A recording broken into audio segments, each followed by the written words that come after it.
Alors, bienvenue dans cette nouvelle vidéo. On va corriger l'un des sujets de bac d'Albert Einstein.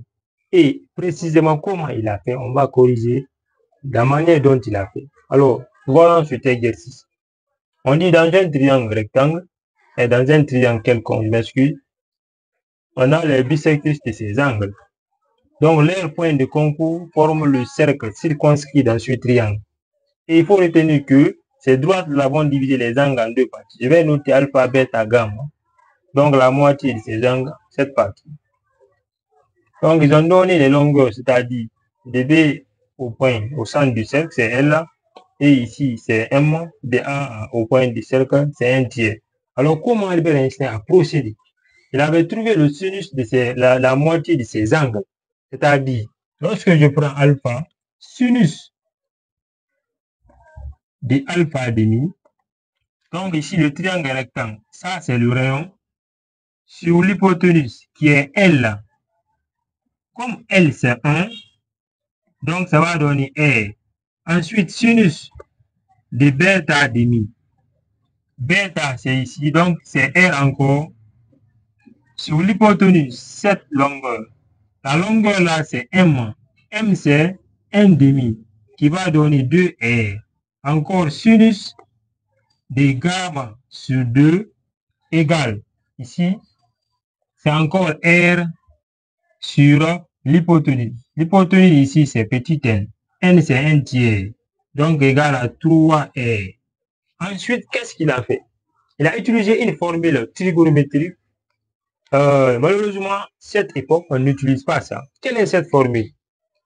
C'est-à-dire sinus carré de alpha sur 2 plus sinus au carré de bêta sur 2 plus sinus au carré de gamma sur 2 plus 2 sinus alpha sur 2 fois sinus bêta sur 2 fois sinus gamma sur 2, ça vaut 1.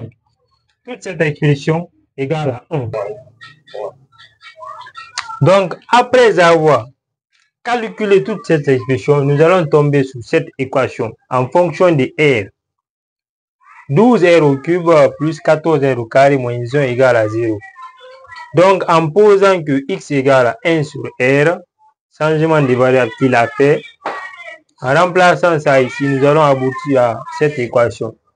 Donc, cette équation, on peut utiliser la méthode de Cardan. Si vous connaissez, mettez dans le commentaire.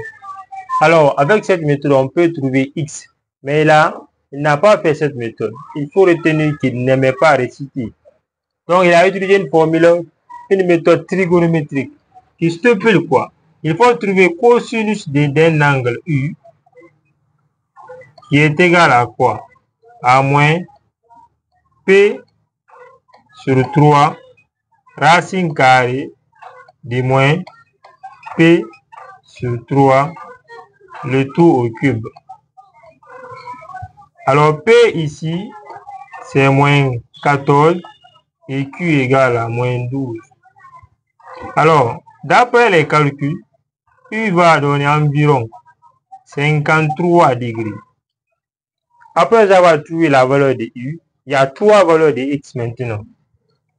X1 égale à 2 racine carrée de moins P sur 3 fois cosinus de U sur 3.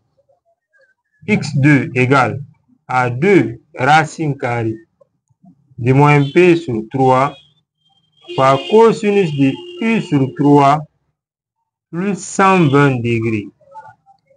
X3 égale à 2 racine carrée de moins P sur 3 fois cosinus de U sur 3 moins 120 degrés. Donc, après le calcul, on a su que cette valeur est inférieure à 0 et cette valeur est inférieure à 0. Comme le rayon n'est pas négatif, donc, comme il avait appliqué cette formule, cette méthode, d'après les calculs, on a su que ça est inférieur à 0, ça est inférieur à 0, et environ, nous avons pu connaître x.